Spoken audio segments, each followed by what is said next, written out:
Hello students, हम करा रहे थे चैप्टर नंबर 3 की एक्सरसाइज 3.1 जिसमें आपको मैंने 9 क्वेश्चन करा देते। आज है हमारा क्वेश्चन नंबर 10। क्वेश्चन नंबर 10 है ABCD एक समांतर चतुर्भुज है, कोण A 70 डिग्री है, तब कोण B C तथा D की माप ज्ञात कीजिए। तो ये एक समांतर चतुर्भुज दिया है, एक कोण दे रखा है, इसके तीनों कोण हमें ज्ञात करने हैं। ये सेम ऐसे ही क्वेश्चन है जैसे मैंने पहले आपको कराया था। समांतर चतुर्भुज के संलग्न कोणों का योग 180 डिग्री होता है, तो A + B 180। तो इसी तरह से हम B की माप ज्ञात कर लेंगे। हमें पता है B इसके विपरीत कोण बराबर होते हैं, तो A और C बराबर होंगे और B और D बराबर होंगे। A इसने दे रखा था, B हमने यहाँ निकाल लिया, और B बराबर होगा D के और C बराबर होगा A के। ठीक है, अब देखिए नेक्स्ट क्वेश्चन, यहाँ आप समझ लेंगे, बहुत ईजी है। 11 एक समांतर चतुर्भुज के शीर्ष लंबों के बीच का कोण जो समांतर चतुर्भुज के अधिक कोण के समान शीर्षों से होकर जाता है 60 डिग्री है। समांतर चतुर्भुज का कोण ज्ञात कीजिए। एक समांतर चतुर्भुज, पहले एक समांतर चतुर्भुज बनाया, उसके शीर्ष लंबों के बीच ये शीर्ष लंबों से बीच एक कोण खींचा जो अधिक कोण के समान से होकर, और उसका जो मान है वो क्या है, 60 डिग्री है। शीर्ष लंबों से हमने एक कोण खींचा और जो उसकी माप है वो कितनी है, 60 डिग्री है। ठीक है, तो समांतर चतुर्भुज के सब कोण ज्ञात करने हैं हमें। तो देखिए कैसे करेंगे। यहाँ से ये कोण खींचा, ये 60 डिग्री है, ये शीर्ष लंब है, शीर्ष लंब है तो ये 90 डिग्री होगा हमारे यहाँ। ठीक, और ये भी जो ये पूरा है ये भी क्या होगा हमारा, 90 डिग्री। ठीक है, 60 और ये A, B और F, ये जो कोण होगा वो क्या होगा हमारा, 90 डिग्री होगा पूरा। तो A, B, F 90 डिग्री है, और ये F ये वाला जो बीच वाला है ये कितना है, 60 डिग्री है। तो 90 में से 60 जाएगा तो ये कितना बचेगा, यहाँ ये बचेगा हमारा 30 डिग्री। ठीक है, ये बचा हुआ कितना होगा, 30 डिग्री। तो अब हमें कोण A निकाल लेंगे। इसमें कोण A निकालने के लिए कौन से, इस त्रिभुज में लेंगे E और B में, A E B में त्रिभुज में लेंगे। फिर हमें पता है त्रिभुज के तीनों कोणों का योग कितना होता है, 180 डिग्री होता है। तो पहले ये वाला कोण लेंगे BED, कोण BEA, कोण BEA प्लस कोण EBA, ये वाला कोण प्लस ये वाला कोण प्लस ये वाला कोण बराबर 180 डिग्री। तो अब हमें इस वाले कोण की माप ज्ञात करनी। तो इन दोनों का मान हमें पता है, ये 90 डिग्री है, ये हमारा 30 डिग्री है, ये पूरा 90 था, ये 60 है बीच में दिया हुआ है। तो 90 में 60 गया, 30 डिग्री बचा। तो ये होगा हमारा 180 - 90 - 30 बराबर EAB बराबर 180 - 120 डिग्री। 90 - 30 120 हो गया।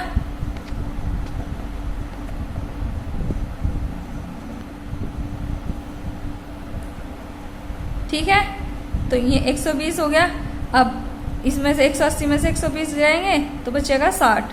तो ये हमारा जो कोण आया ये हमारा आया 60 डिग्री। ठीक है, अब हमें एक कोण पता चल गया। उसी तरह से करेंगे फिर आगे, जैसे हमने क्वेश्चन नंबर 10 बताया अभी, समांतर चतुर्भुज के संलग्न कोणों का योग 180 डिग्री होता है। तो A और B कितना हुआ, A + B 180। तो B की वैल्यू निकालने कितनी आ जाएगी, 120 डिग्री। तो 120 आ गई। फिर वही करेंगे, समांतर चतुर्भुज के विपरीत कोण बराबर होते हैं, तो B बराबर होगा D के और A बराबर होगा C के। A की वैल्यू हमने निकाल ली थी, B की भी निकाल ली थी, तो B बराबर D के 120 और A बराबर C के 60 डिग्री। ठीक है, अब देखिए क्वेश्चन नंबर 12। क्वेश्चन नंबर 12 है एक समांतर चतुर्भुज ABCD बनाइए। हमें एक समांतर चतुर्भुज ABCD की रचना करनी है जिसमें AB बराबर 4 सेंटीमीटर, AB कितना है, 4 सेंटीमीटर है, और AD 5 सेंटीमीटर है, BD 3.5 सेंटीमीटर, AC की माप ज्ञात करनी है और चतुर्भुज बनाना है। तो दिया है AB 4 centimetre, AD 5 centimetre, BD 3.5 centimetre. अब देखिए आगे कैसे करेंगे। इसमें आपको फीटी, प्रकार, पेंसिल की जरूरत होगी, तो आप उसी का प्रयोग करके इसकी रचना करेंगे। मैं आपको ऐसे ही रफली बता रही हूँ, तो तो देखिए कैसे करेंगे। सर्वप्रथम ए बी 4 सेंटीमीटर खींचा। सबसे पहले हम क्या करेंगे, ए बी 4 सेंटीमीटर खींचेंगे। ए बी कितना खींचा, 4 सेंटीमीटर। फिर उसके बाद क्या करेंगे, फिर ए को केंद्र मानकर एक चाप लगाएंगे 5 सेंटीमीटर का।